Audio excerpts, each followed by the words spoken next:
इल्म जनता का है बीच जनता के है इन्हें आजाद रखने का वादा करे देश खाने को है गिद्ध मंडरा रहे सारे गीतों से बचने का वादा करे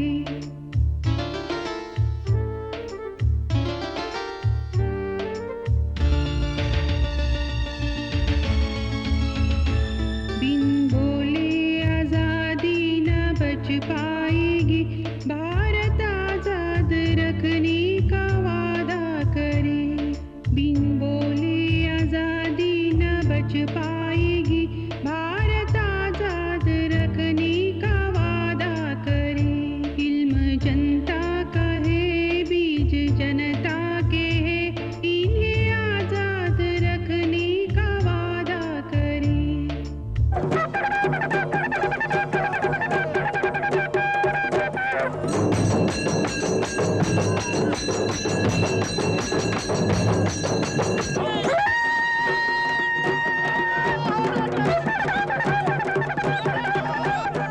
As the last barriers to free trade in agriculture break down, farmers of the world are increasingly demonstrating their anger at the free market regime that is being forced upon them through the General Agreement on Tariffs and Trade, GATT. GATT is a multilateral trade regulating mechanism set up shortly after the Second World War. GATT has undergone many changes through the various rounds of negotiations, which have increased the areas covered by it. The present round, the Uruguay round of negotiations, which started in the mid-80s, attempts to expand its scope to cover, among other things, agriculture and trade-related intellectual property rights. These inclusions have caused consternation among farmers all over the world. Why are farmers rejecting GATT? The GATT proposals on agriculture demand the opening of domestic markets for import of food. Coupled with the structural adjustment conditionalities for increasing agricultural exports, they mean a shift away from food production and self-reliance in food. The clauses also demand the phasing out of subsidies to farmers who were forced into debt through the unsustainable policies promoting the Green Revolution with its high-cost inputs of fertilizers, pesticides and water. Subsidies will still exist, but will be directed to transnational corporations in the form of incentives for establishing their presence in India. The Agreement on Trade-Related Intellectual Property Rights, or TRIPS, is an instrument for handing over the control of biodiversity and natural resources and scientific knowledge about them to transnational corporations. GATT is not just about trade. It is about how we govern ourselves. It is about how people produce and consume, which means about daily life.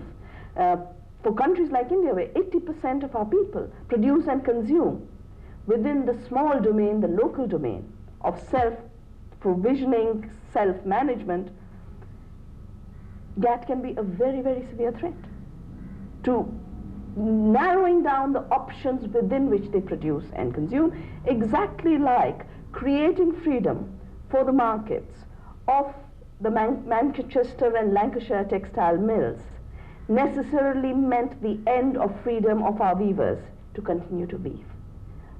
The metaphor really is colonization.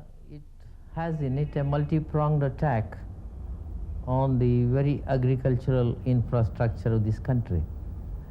And if we allow the Dunkel regime to come into force in India, well, in about 5 years' time, at least half the agricultural population in India will be jobless, will be uprooted from their occupation through the various provisions that are there in the Dunkel draft.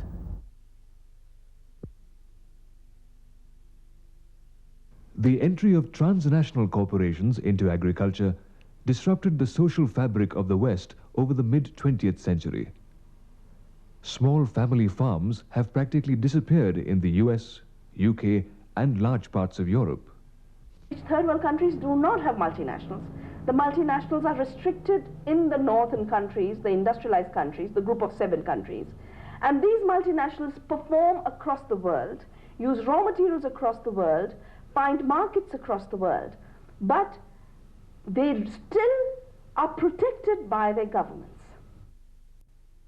While trade has always been practiced in society, the GATT proposals shift the perspective of agricultural production from domestic consumption and food security to exports, thereby handing control of agriculture totally over to transnational corporations. Food security has to be considered as equivalent to the freedom of a nation. That is the way we look at it.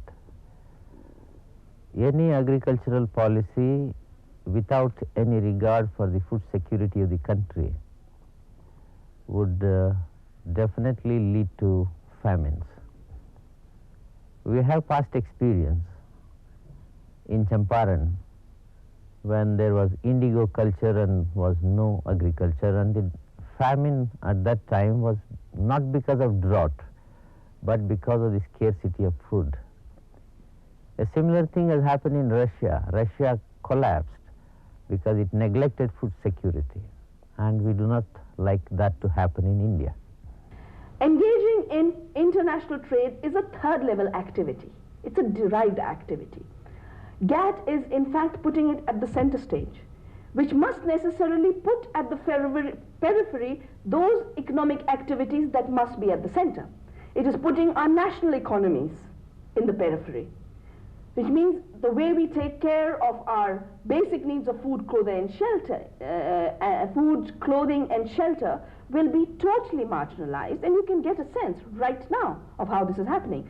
Agriculture policy has already shifted in this year from being a policy to make sure the farmer survives, the land survives, and people meet food needs. It has shifted to how does the government give subsidies to exporters of agro-processed foods.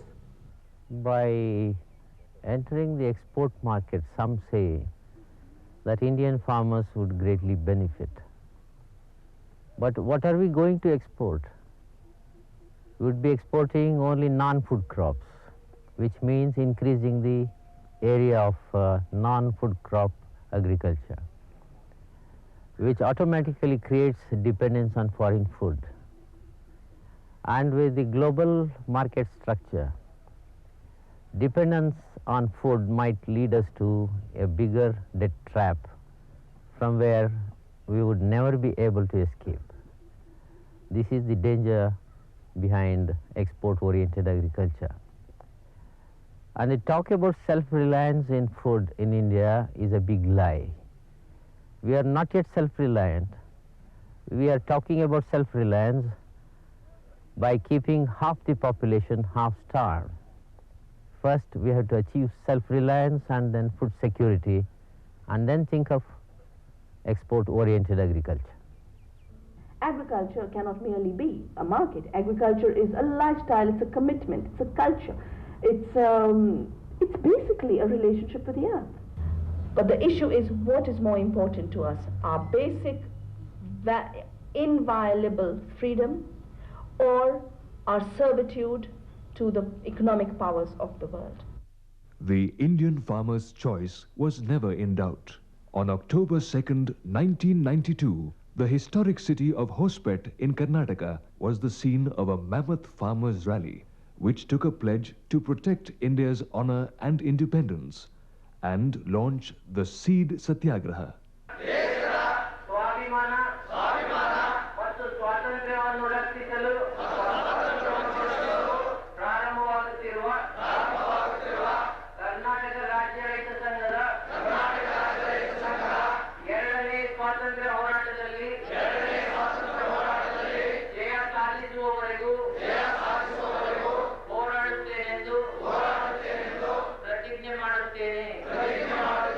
There is no guarantee that the Constitution of India will stay unchanged if the GATT agreement is signed.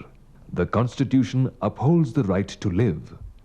The trade-related intellectual properties agreement of GATT reduces life to a patentable profit-generating resource for transnational corporations. When Columbus went out to colonize America, he was given a patent by the Queen of Spain. The piece of paper that was given to him was called a patent. And the patent said, you can go to any part of the world which is not inhabited or ruled by white Christians, and you can claim it on our behalf as our territory. You just have to replace land by living resources and living systems and life forms, and you have basically the issue of patents 500 years after Columbus. Biological patenting is the ultimate weapon for taking away the reproductive capacity of the seed. The use of intellectual property rights for living resources is the start on the road to this end. Seeds of agricultural crops have been developed over centuries in the regions of biodiversity origin by third world farmers. The Green Revolution's emphasis on monocultures, along with the excessive use of chemicals, has resulted in the disappearance of much of this diversity. If it exists today, it does so only in the gene banks controlled by the West. Inaccessible to farmers, this diversity is available to transnational corporations freely, who patent it as their property. Well, Cargill's statement that they are helping Indian agriculture by contributing better food crop varieties is a big bluff. Actually, all the food crops come from Africa, Asia and Latin America. Only sunflower comes from North America, which is not a food crop.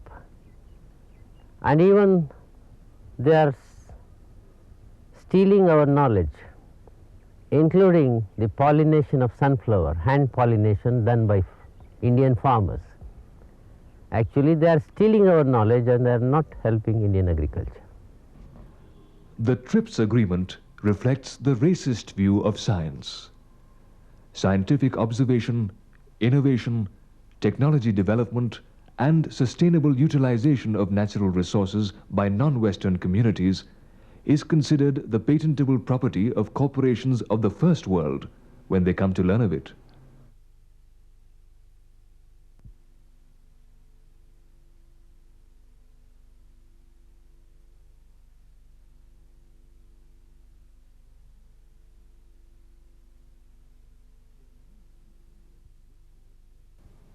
The neem tree of India was called Azad Darakht, the free tree, by the Persians. This concept of freedom exists in the name of its active principle, Azad-i-Rakhtin, for which this tree has been effectively patented by the West through the devious means of patenting all processes that result in biopesticides containing the principle.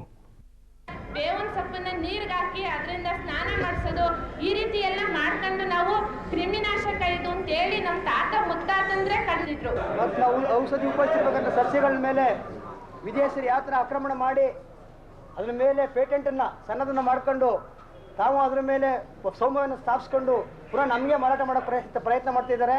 ಇದಕ್ಕೆ ಅವಕಾಶ ಕೊಡೋದಿಲ್ಲ. ಇವೆಲ್ಲ ನಮ್ಮ ಸೊತ್ತು, ಇದು ನಮ್ಮ ಪೂರ್ವಜರ ಸೊತ್ತು, ಇದನ್ನು ಉಳಿಸ್ಕೊಳ್ಳೋಂಥ ಹಕ್ಕು ನಮಗಿದೆ. ಈ ಹಕ್ಕನ್ನು ಯಾರು ಕಿತ್ಕೊಳ್ಳೋಕೆ ಅವಕಾಶ ಕೊಡೋದಿಲ್ಲ. ಹಕ್ಕು ಕಿತ್ಕೊಳ್ಳುವಂಥ ಯಾರೇ ವಿದೇಶಿ ಆಗಲಿ ಸ್ವದೇಶಿ ಏಜೆಂಟ್ರಿಗಾಗಲಿ ಭಾರತದ ರೈತ ಸಮುದಾಯವೇ ಶಿಕ್ಷೆಯನ್ನು ಇರಿಸುವಂಥ ಹಕ್ಕು ನಾವು ಉಳಿಸ್ಕೊಳ್ತೀವಿ, ಅದು ಮಾಡೇ ಮಾಡ್ತೀವಿ ಅಂತ ಹೇಳಿ. ನಮ್ಮ ಬೀಜನ ನಾವು ಮಾಡ್ಕೊಳ್ಳೂಬಾರ್ದಂತೆ, ನಾವು ಬೆಳೆದ ಬೀಜನ ಬೇರೆಯವ್ರಿಗೆ ಮಾರಲೂಬಾರ್ದಂತೆ. ಇದು ನೂರಾರು ವರ್ಷದ ಹಕ್ಕು ಇದು ನಮಗೆ. ಇವನ್ ಕೇಳ್ಕೊಂಡು ಮಾಡುವಂಥದ್ದು ಏನಿದೋ, ಇವನ್ ಯಾರಂತೆ ದೊಣೆ ನಾಯಕ ನಮ್ಮನ್ನು ಕೇಳಕ್ಕೆ? The TRIPS clauses on reversal of burden of proof penalizes farmers, particularly third world farmers, for having shared their knowledge freely with the world. ನಮ್ಮ ಜ್ಞಾನನ ತಮ್ಮ ಜ್ಞಾನ ಅಂತ ಹೇಳ್ಕೊಂಡು ಬರ್ತಾ ಇದ್ದಾರೆ ಅವರು ಕಳ್ಳರು. ಜ್ಞಾನನ ಕದಿಯುವಂತ ಕಳ್ಳರು. ನಾವು ನಮ್ಮದೇ ಬೀಜ ಹಾಕಿ ಬೆಳೆ ಬೆಳೆದಿದ್ರು ಕೂಡ ಆ ವಿದೇಶಿ ಕಂಪನಿಯವನೇನಾದ್ರೂ ಬಂದು ಈ ರೈತ ನನ್ನ ಬೀಜನ ಉಪಯೋಗಿಸಿದಾನೆ ಅಂತ ಹೇಳಿದ್ರೆ ಸಾಕು, ನಾವು ಕಳ್ಳರು. ಯಾರು ದೂರ್ ಕೊಡ್ತಾರೋ ಅವರು ಆರೋಪಿ ಅಂತ